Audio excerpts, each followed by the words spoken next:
The morning sun cast long shadows across the naval base as Sarah Martinez adjusted her uniform one final time before entering the briefing room. At 28, she had already proven herself as one of the most skilled intelligence analysts in her division, but today would test everything she had learned in her 8 years of service. The room fell silent as she walked in, her boots clicking against the polished floor.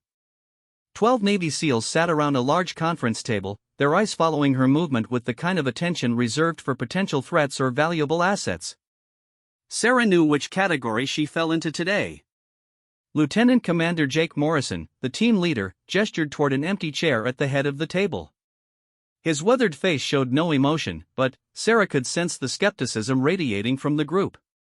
She had been in similar situations before, where her expertise was needed but her presence was barely tolerated.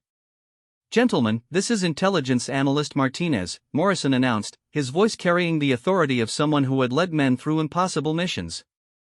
"She'll be providing tactical intelligence for Operation Silent Thunder." The mission briefing began immediately. Sarah stood before a large screen displaying satellite imagery of a compound deep in hostile territory.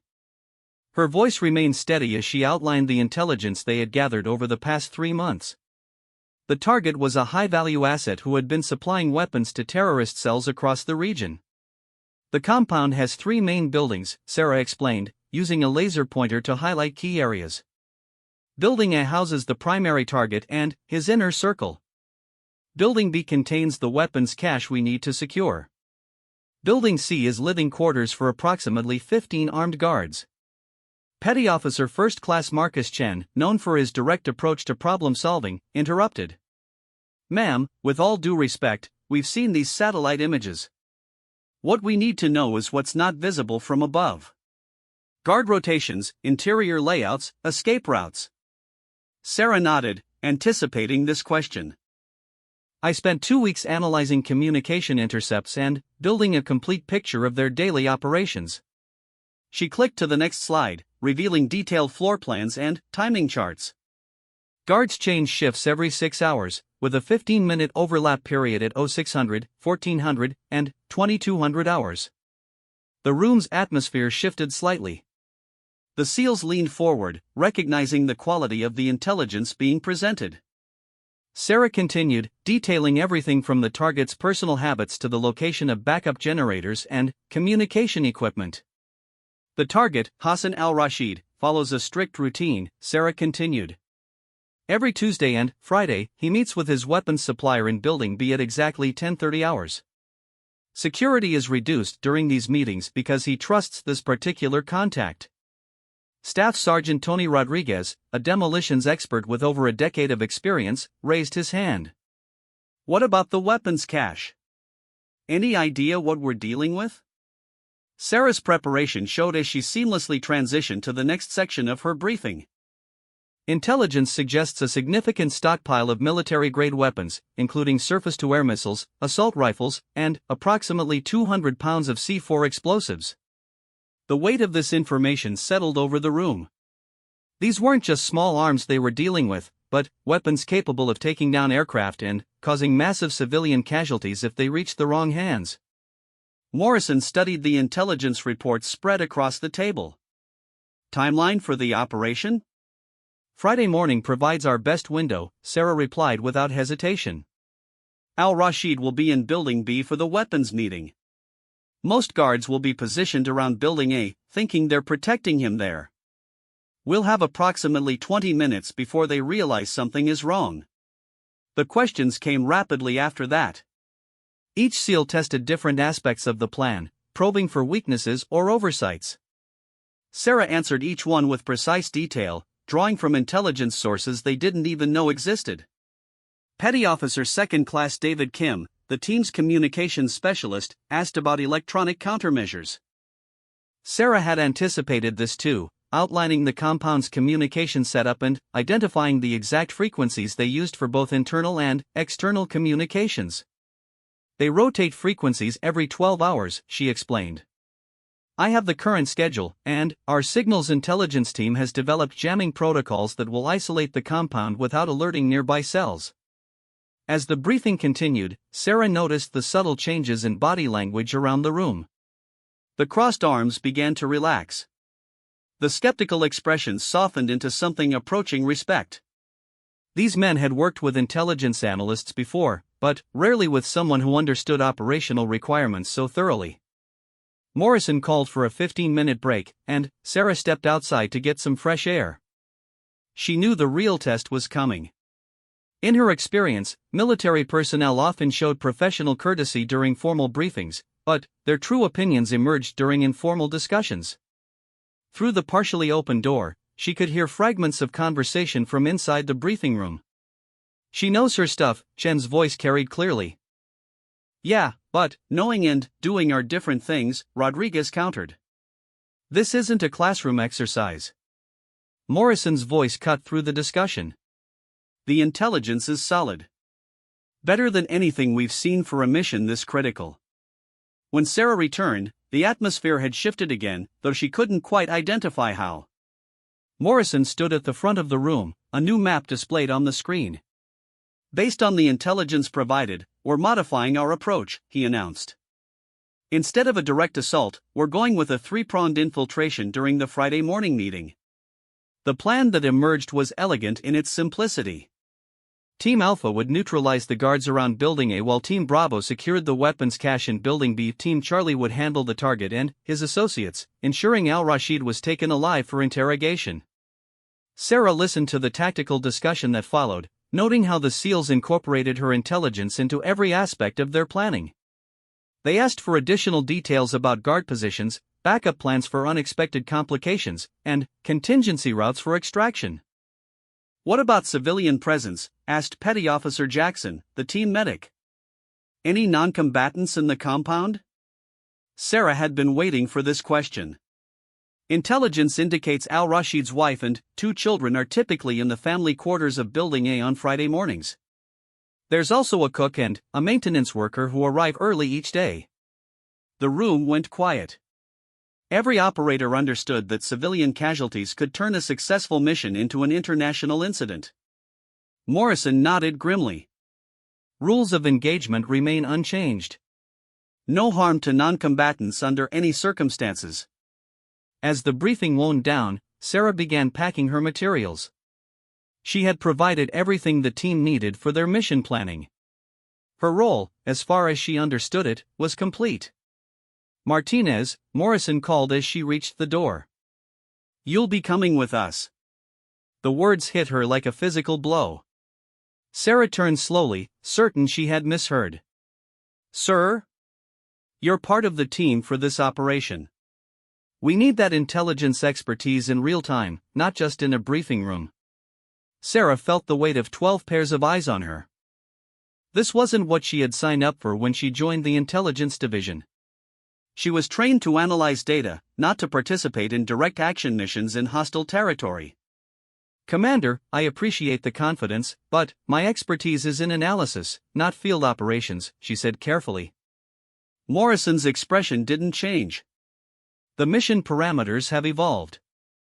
We need someone who understands the intelligence picture as thoroughly as you do.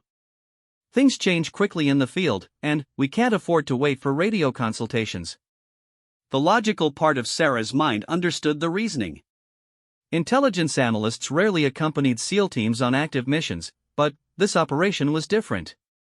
The complexity of the target and the high stakes involved meant real-time intelligence assessment could make the difference between success and catastrophe. But understanding the logic didn't make the prospect any less terrifying. "When do we deploy?" she asked, surprising herself with the steadiness of her voice. "Tomorrow at 0400 hours. Transport leaves from the airfield. Make sure you're ready."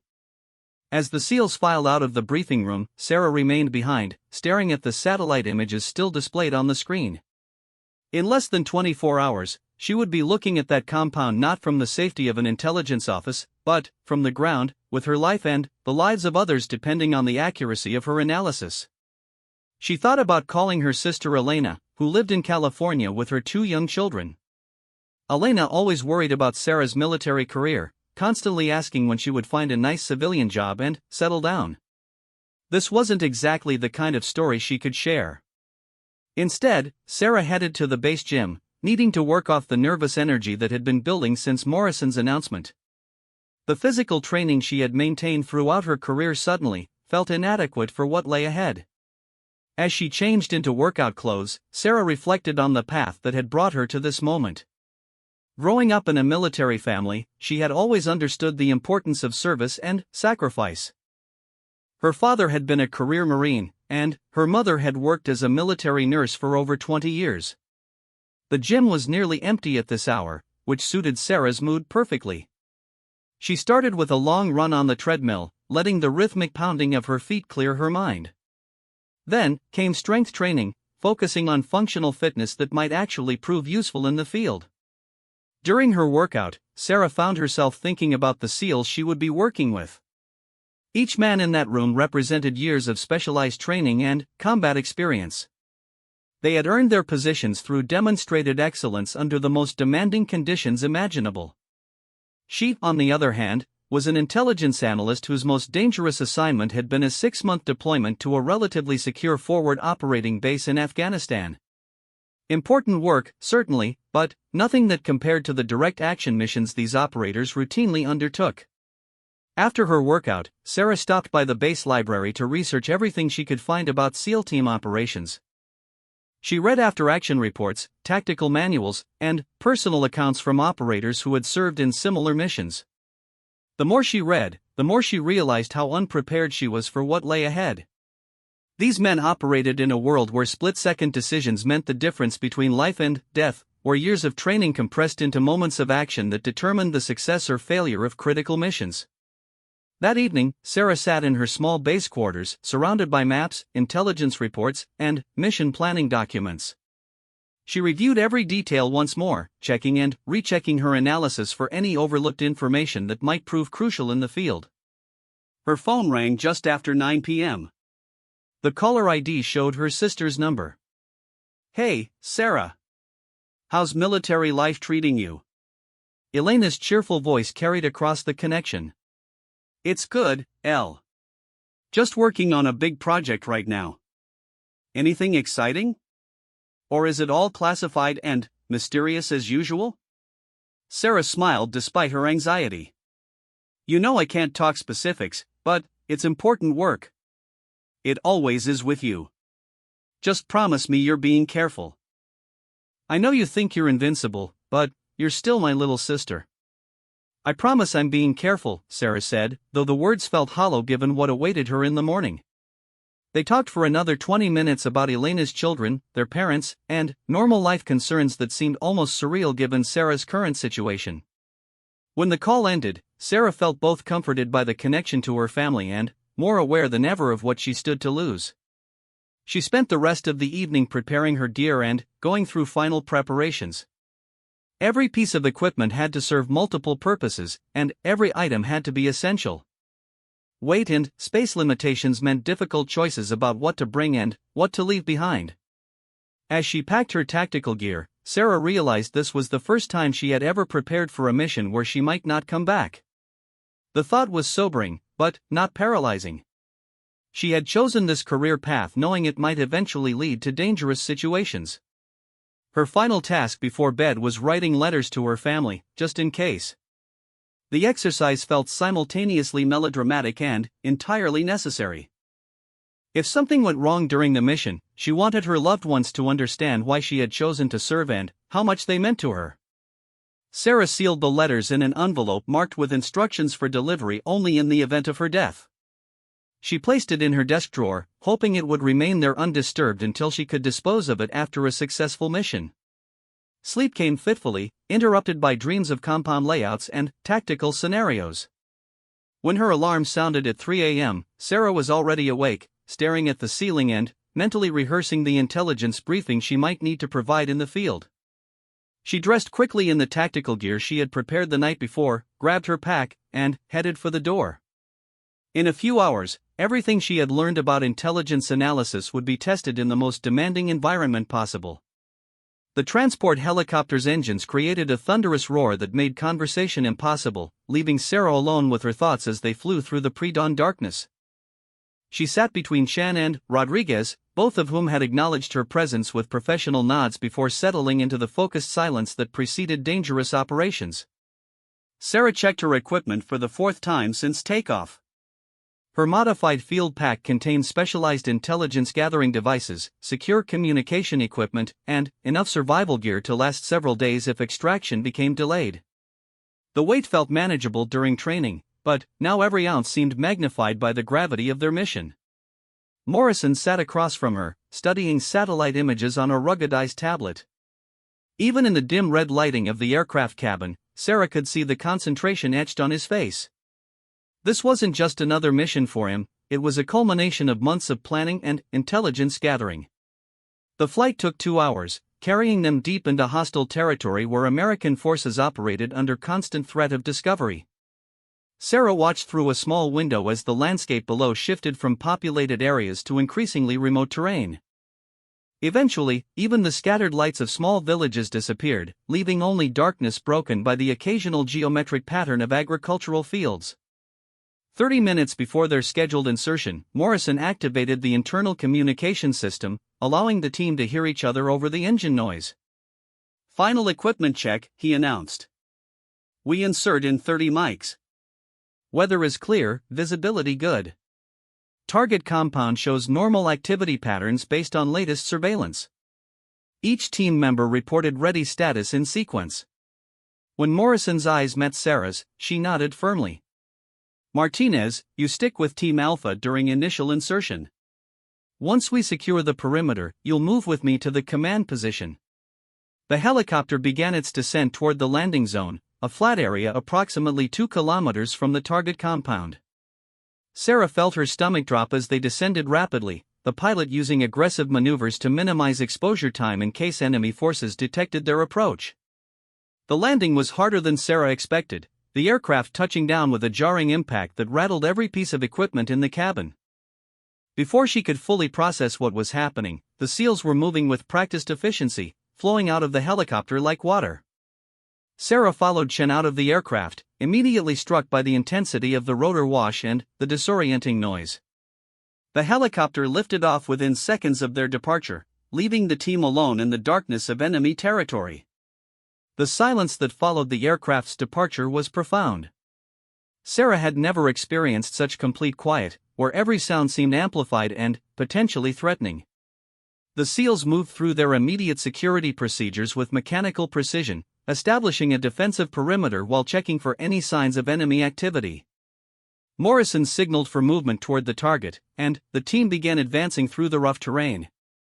Sarah found herself struggling to keep up with the pace, despite her physical conditioning. The SEALs moved through the darkness with an efficiency that spoke of countless hours of training and real-world experience. The approach to the compound took 90 minutes of careful movement through rocky terrain dotted with scrub vegetation. Sarah quickly learned to follow Chen's exact footsteps, trusting his experience to choose the quietest path forward. Every few minutes, the team would stop completely, listening for any indication that their presence had been detected. As they drew closer to the target, Sarah began to see how dramatically different the compound looked from ground level compared to satellite imagery. The walls seemed higher, the buildings larger, and the defensive positions more formidable than her analysis had suggested. Morrison called a halt approximately 400 meters from the compound perimeter. Using hand signals, he positioned his team members in their assigned sectors while Sarah remained close to his position. Through night vision equipment, she could see the compound's outer wall and the guard towers that flanked the main gate. "Martinez," Morrison whispered, his voice barely audible even at close range. "What do you see that doesn't match our intelligence?" Sarah studied the compound through her binoculars, comparing the real-world view with the satellite images she had memorized. After several minutes of careful observation, she noticed something that made her pulse quicken.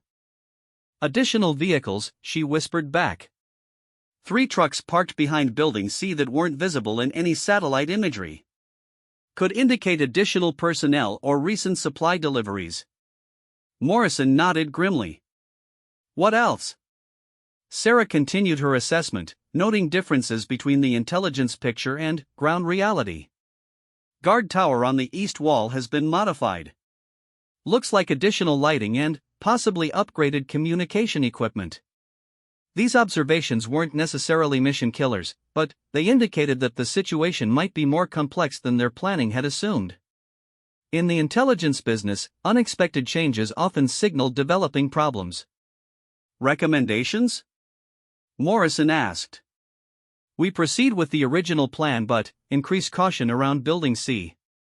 The additional vehicles suggest more personnel than we anticipated, possibly including leadership figures we weren't tracking. Morrison appreciated the analytical approach. Many intelligence specialists would have recommended aborting the mission based on any deviation from planned parameters. Sarah's willingness to adapt the intelligence picture to changing circumstances demonstrated the kind of flexibility needed for field operations. The team maintained their observation position for another 30 minutes, gathering real-time intelligence about guard movements and activity patterns. Sarah noted that the compound's security procedures matched her earlier analysis, with guards maintaining regular patrol routes and checkpoint procedures. At exactly 0600 hours, the guard change began as predicted. Sarah watched through her binoculars as tired sentries were replaced by fresh personnel, creating the 15-minute window of reduced alertness that her intelligence had identified. Morrison signaled for the assault teams to move into position. Team Alpha advanced toward Building A while Team Bravo approached the weapons cache in Building B. Sarah remained with Morrison as Team Charlie prepared to move toward their assigned objectives. The initial penetration of the compound perimeter went exactly according to plan. The SEALs moved through the outer defenses with such skill that the guards never suspected their presence. Sarah watched in amazement as Rodriguez disabled the perimeter sensors while Kim established communication intercepts that would prevent any distress signals from reaching outside help. Building A was secured within minutes, with Team Alpha reporting that they had subdued 6 guards and secured 3 non-combatants without injuries to anyone. Team Bravo's assault on the weapons cache proceeded equally smoothly, with the facility secured and initial inventory confirming the presence of the military-grade weapons Sarah's intelligence had identified. But, as Team Charlie approached their target building, the situation began to deteriorate. "Command, this is Charlie Leader," came Rodriguez's voice over the radio. "Building B is not unoccupied as intelligence indicated. We have movement inside, possibly 6 to 8 armed individuals." Sarah felt her stomach drop. Her intelligence had clearly indicated that Building B would be empty except for Al-Rashid and his weapons contact during the Friday morning meeting. The presence of additional personnel represented a serious intelligence failure that could compromise the entire mission. Morrison's response was immediate. "Charlie team, hold position." Martinez, analysis. Sarah's mind raced through the possibilities. Either our timing is off and the meeting hasn't started, or there are additional security measures we didn't detect. Intelligence suggests Al-Rashid sometimes brings additional bodyguards when discussing particularly sensitive transactions. Recommendations? Proceed with caution. Al-Rashid is still likely inside, but with more protection than anticipated. We need positive identification before any action. Morrison made the tactical decision to modify the assault plan. Team Charlie would maintain surveillance while Team Alpha finished securing the compound's outer areas. Meanwhile, Sarah would accompany Morrison to a position where they could observe Building B directly and provide real-time intelligence assessment. Moving through the compound while staying concealed required skills Sarah had never developed. Morrison guided her through shadows and blind spots, avoiding the remaining guard positions while advancing toward their observation point. From their new position, Sarah could see into the windows of Building B through her specialized optics. The interior activity confirmed her worst fears about the intelligence failure. "Count 8 armed individuals inside," she whispered to Morrison. Al-Rashid is visible in the main room, but he's surrounded by what looks like a full security detail. Was this predictable based on your intelligence sources?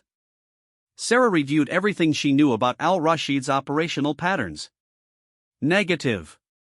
This level of security suggests either a high-value meeting we weren't tracking, or elevated threat awareness on their part. Morrison weighed their options. The mission's primary objective remained achievable, but the increased risk to his team members had to be factored into every decision. The additional guards meant more firepower and more chances for something to go wrong. "Charlie team, new plan," Morrison transmitted. We wait for them to move. Martinez indicated the meeting should end by 1100 hours.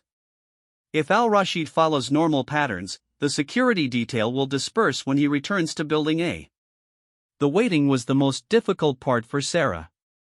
During the intelligence planning phase, she had controlled the timeline and information flow. Now she was dependent on the accuracy of her previous analysis while watching events unfold in real time with no ability to influence the outcome. As they waited, Sarah continued to observe and analyze the activity around Building B. She noted communication patterns, individual behaviors, and anything else that might provide tactical advantage for the team. This kind of real-time intelligence gathering was different from anything she had done before, requiring constant adaptation and immediate application. At 10:47, the meeting inside Building B broke up exactly as Sarah's intelligence had predicted. Al-Rashid emerged with 2 bodyguards and began walking toward Building A, while the remaining security personnel dispersed to various positions around the compound. Now we move, Morrison decided. Charlie team, target is mobile with 2 guards. Building B has reduced security but still occupied. The final phase of the operation required split-second timing and precise coordination. Team Charlie moved to intercept Al-Rashid and his bodyguards while Team Alpha completed their sweep of the compound perimeter. Team Bravo maintained security around the weapons cache while preparing for immediate extraction. Sarah watched the tactical action unfold with a mixture of professional fascination and personal terror. Everything happened much faster than she had expected, with the SEALs moving through their assault procedures with mechanical precision. Al-Rashid was captured within minutes, subdued by Team Charlie before he could reach the relative safety of Building A. His bodyguards were neutralized with non-lethal force, maintaining the mission's requirement to minimize casualties while achieving tactical objectives. Target secured, Rodriguez reported. Building A clear, Building B clear, weapons cache secured. Ready for extraction. But, as the team prepared to leave the compound, Sarah noticed something that made her blood run cold. Through her binoculars, she could see dust clouds approaching from the east, indicating vehicle movement toward their position. Morrison, she called urgently. Vehicles approaching from the east. Multiple trucks, moving fast. Morrison immediately got on the radio. All teams, possible reinforcements incoming from the east. Expedite extraction procedures. The neat, controlled conclusion to their mission suddenly became a race against time. The approaching vehicles likely contained additional armed forces that could overwhelm the SEAL team through sheer numbers, even if they lacked the Americans' training and equipment advantages. Sarah found herself in the unusual position of providing real-time tactical intelligence while under immediate threat.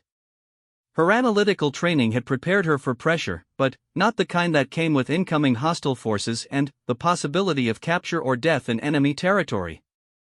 Extraction helicopter is 15 minutes out, Morrison announced. We need to reach the landing zone before those vehicles get here. The team began moving immediately, carrying their prisoner and essential intelligence materials while abandoning anything non-critical to mission success. Sarah struggled to keep up with the increased pace, but the SEALs had trained for exactly this kind of emergency extraction. As they moved through the compound's outer perimeter, Sarah could hear the sound of approaching engines growing louder. Whatever force was coming to investigate or reinforce the compound, they would arrive within minutes of the Americans' departure. The race to the extraction point became a test of everything Sarah had learned about pushing through physical and mental barriers. The SEALs maintained their tactical spacing while moving at a pace that left her lungs burning and her legs trembling, but she refused to slow them down. Rodriguez carried the captured Al-Rashid with professional efficiency, while Chen managed the portable hard drives containing intelligence data from the weapons cache. Every team member had multiple responsibilities, and Sarah realized that her role was simply to keep up and stay alive until they reached safety. The sound of vehicle engines grew steadily louder behind them. Through her earpiece, Sarah could hear Morrison coordinating with the extraction helicopter while calculating distances and timing. The mathematics of the situation were becoming uncomfortably close. Helicopter is 8 minutes out, Morrison announced. Enemy vehicles approximately 6 minutes from the compound. We should reach the landing zone with minimal time to spare. As they crested a small rise in the terrain, Sarah caught her first glimpse of the approaching enemy force. 3 trucks loaded with armed personnel were moving rapidly along the rough road that led to al-Rashid's compound. Even at this distance, she could see the urgency in their movement. "They know something is wrong," she gasped to Morrison as they continued their movement toward the landing zone. "Probably lost communication with the compound guards," Morrison replied without breaking stride. Standard security procedure would be to investigate with overwhelming force. The next few minutes passed in a blur of controlled urgency. The SEALs moved through the rocky terrain with practiced efficiency while Sarah concentrated on not becoming a liability to the team's movement. Every step brought them closer to safety, but also closer to potential contact with enemy forces. When they finally reached the designated landing zone, Sarah collapsed behind a large boulder, her heart pounding and her breathing ragged. The SEALs immediately established a defensive perimeter while Morrison activated the extraction beacon that would guide their helicopter to the exact pickup location. "Helicopter is 3 minutes out," Morrison announced. "Enemy forces just reached the compound." Through her binoculars, Sarah could see activity around the buildings they had just evacuated. Armed figures were moving through the compound, discovering the disabled guards and empty weapons cache. It would only be a matter of minutes before they organized a pursuit. The distinctive sound of rotor blades became audible from the west, growing steadily louder as their extraction helicopter approached. Sarah had never heard a more welcome sound in her life. But, as the aircraft appeared over the horizon, Sarah noticed movement on the road leading away from the compound. The enemy vehicles were leaving the facility and heading in their general direction. "Morrison," she called urgently. "The trucks are moving this way. They might have tracking equipment or local intelligence about possible helicopter landing zones." Morrison assessed the situation quickly. The helicopter was still 90 seconds away, but the enemy vehicles were moving faster than anticipated. If their timing was wrong, the extraction could turn into a firefight that would endanger everyone involved. "All teams, prepare for possible contact," Morrison commanded. "Priority is getting Martinez and the prisoner on that helicopter. Everyone else fights as necessary to ensure extraction success." Sarah felt a strange mixture of gratitude and guilt at being prioritized for extraction. These men were risking their lives to ensure her safety, when logic suggested that any one of them was more valuable to future military operations than an intelligence analyst on her first field mission. The helicopter appeared overhead just as the first enemy truck crested the hill that overlooked their landing zone. Sarah could see armed figures in the vehicle's cargo bed, and it was obvious they had spotted the American extraction operation. "Go, go, go!" Morrison shouted over the rotor noise. The SEALs moved with incredible coordination, maintaining security while loading their prisoner and essential personnel onto the aircraft. Sarah found herself pushed toward the helicopter's open door, with Rodriguez practically lifting her into the cabin. As she tumbled into the aircraft, Sarah heard the distinctive crack of rifle fire from the direction of the enemy vehicles. The SEALs were returning fire while continuing their extraction procedures, demonstrating the kind of disciplined action under pressure that separated elite forces from ordinary soldiers. Chen was the last team member to board the helicopter, diving through the door just as the pilot began lifting off. Small arms fire continued from the ground, but the aircraft was already climbing beyond effective range of the weapons the enemy forces possessed. Sarah found herself pressed against the cabin wall, adrenaline still flooding her system as she tried to process everything that had happened. The captured al-Rashid sat across from her, secured with plastic restraints and looking remarkably calm for someone whose organization had just been dismantled. Morrison activated his communication equipment and began reporting mission status to command headquarters. Operation Silent Thunder complete. Primary objective achieved, secondary objectives achieved, all personnel accounted for. Minimal enemy contact during extraction. The return flight felt both endless and instantaneous. Sarah's mind replayed every moment of the operation, analyzing decisions and outcomes while trying to understand how her role had evolved from intelligence analyst to field operative. Rodriguez sat beside her, methodically checking his equipment and preparing his after-action reports. After several minutes of silence, he spoke without looking up from his work. Good intelligence, he said simply, made the difference between a clean operation and a disaster. Chen nodded from across the cabin. Timing was perfect on the guard changes. Without that window, we would have faced twice as many guards and probably taken casualties. Sarah appreciated the professional validation, but she also understood that her intelligence had included significant errors.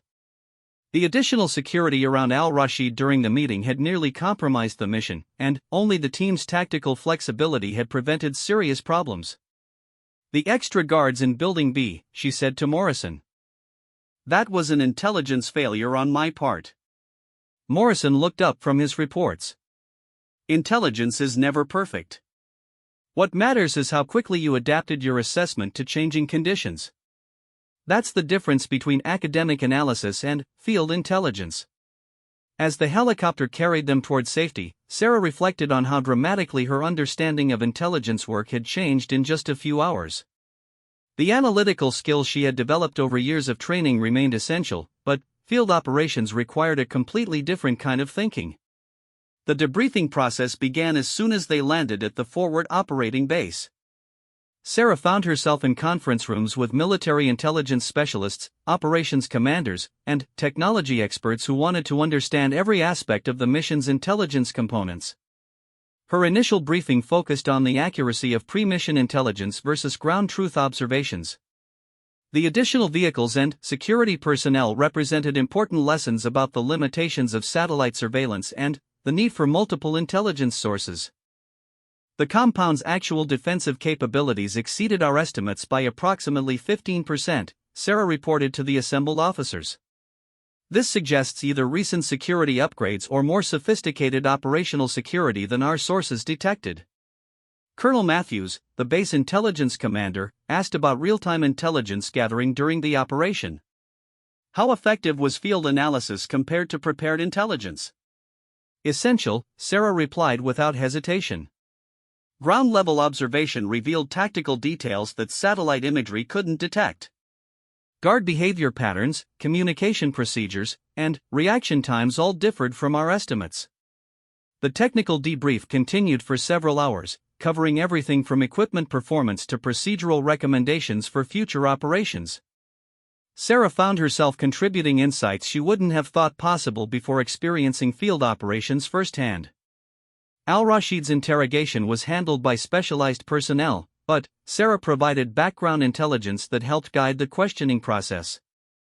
Her analysis of his operational patterns and communication networks proved valuable in understanding the broader terrorist organization he had been supporting. 3 days later, Sarah received orders to report to Morrison's office for a final mission debrief. She expected a standard administrative discussion about lessons learned and performance evaluation.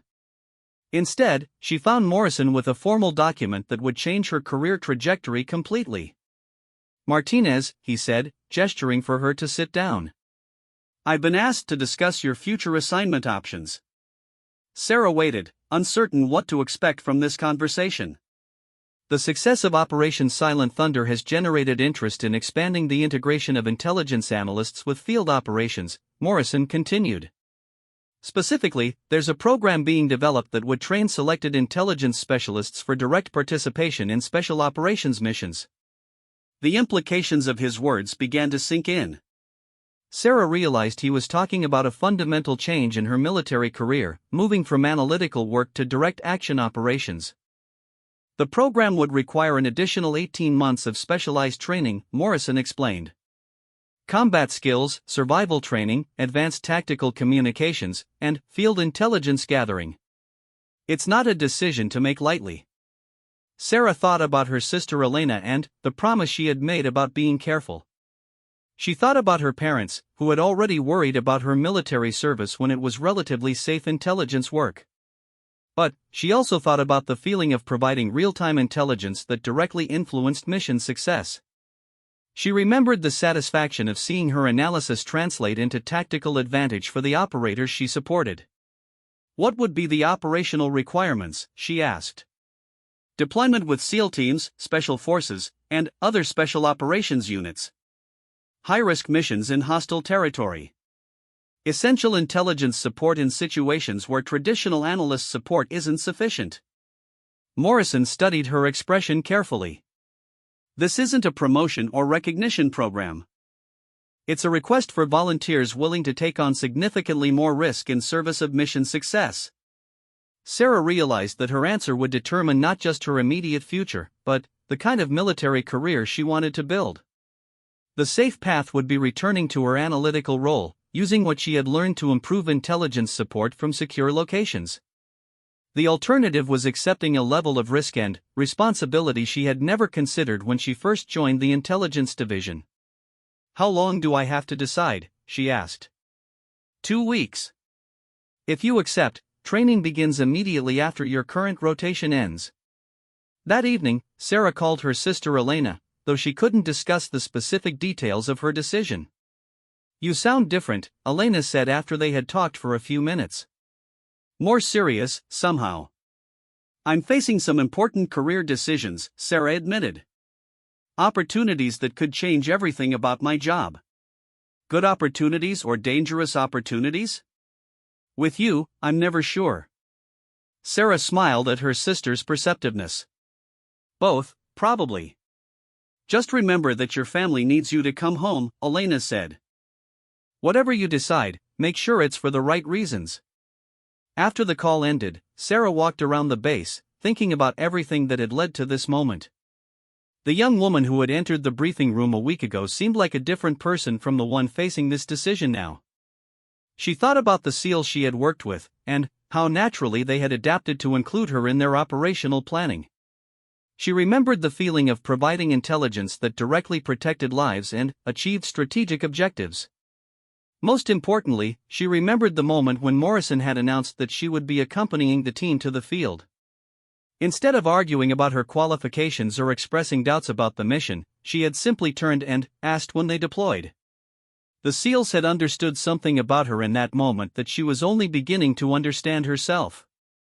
They had seen someone willing to accept responsibility and risk in service of mission success, rather than someone who would prioritize personal safety over operational requirements. 2 weeks later, Sarah submitted her formal acceptance of the specialized training program.